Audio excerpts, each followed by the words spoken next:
আপনি কি জানেন পৃথিবীর প্রথম প্যারাশুট তৈরি হয়েছিল মালবেরি সিল্ক দিয়ে, which is one of the most expensive silks. Hi, this is Ruby and I talk about plants.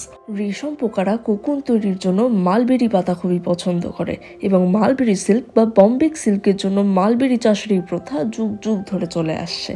বলা হয় পৃথিবীর প্রথম রেশম চাষ চায়নাতে শুরু হয়েছিল প্রায় ৫,০০০ বছর আগে। সেই গল্প না হয় আরেকদিন বলবো। তবে শুধু প্রথম প্যারাশুটই নয়, প্রথম ঘুড়িও কিন্তু সিল্ক দিয়েই তৈরি হয়েছিল। 1797 সালের 21শে October Andre Jacques Garnerin, I hope I am pronouncing it right, তার মালবেরি সিল্কের প্যারাশুট নিয়ে ঝাঁপ দেন হট এয়ার বেলুন থেকে।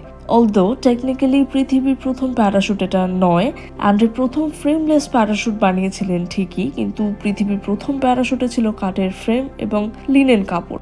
1617 সালে first Vrancic again tough names, Leonardo da ভিঞ্চির স্কেচ থেকে ইন্সপায়ার্ড হয়ে কাঠের ফ্রেমের প্যারাশুট বানিয়েছিলেন এবং সাকসেসফুলি ল্যান্ডও করিয়েছিলেন।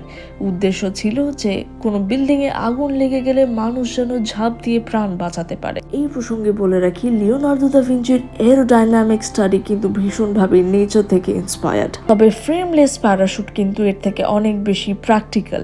এখন যদিও নাইলনের প্যারাশুট তৈরি হয় যা অনেক বেশি টেকসই অ্যান্ড সেফ, তবে প্যারাশুট আবিষ্কারের পিছনে গাছের অবদান ডেফিনেটলি নোটওয়ার্দি।